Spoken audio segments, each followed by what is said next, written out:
Before starting my PGCEi journey, I thought I had a fairly decent idea of what teaching involved.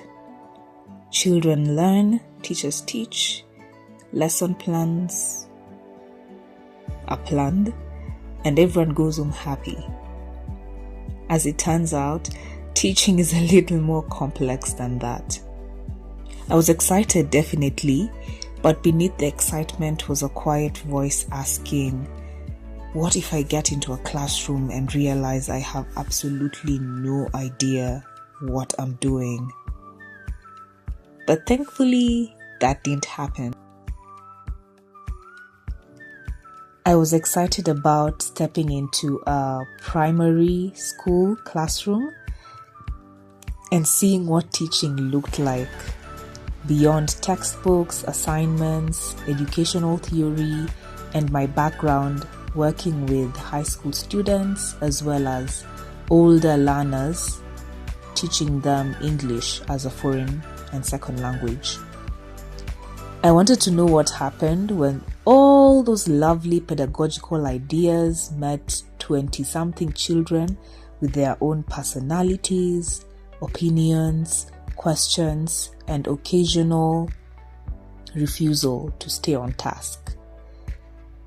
I was also excited to learn from experienced teachers because, let's be honest, there's only so much a book can teach you about classroom life.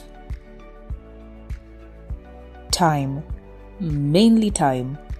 I was about to balance 3 things simultaneously: a PGCEi program, teaching, and other school activities, which sounded very impressive in my head and on paper, but significantly less impressive when the deadline started creeping in from every corner. I was worried about whether I would be able to do everything and not just do it but do it well without dropping a ball somewhere along the way. However, I did realize that it's less about perfection and more about the consistency and the attention that you give to each and everything that you are responsible for.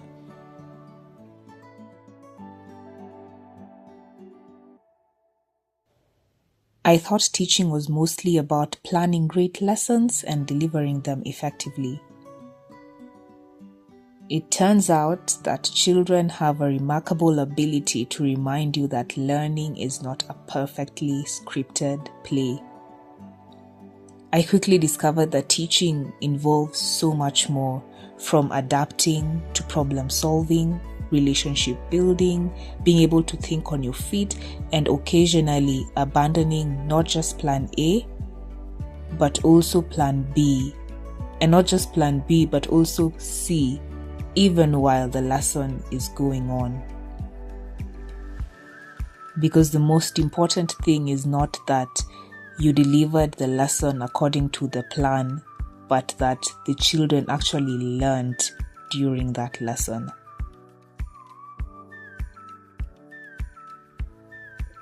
More than anything, I wanted confidence. Not the kind that comes from knowing everything, because I don't think any teacher ever reaches that point. I wanted the quiet confidence that comes from experience. The confidence to walk into a classroom, make decisions, solve problems, recover from mistakes, adapt lessons, and keep moving forward regardless. I wanted to find out whether teaching was something I could genuinely see myself doing long term. And so far, spoiler alert, I kept showing up and I'm still showing up.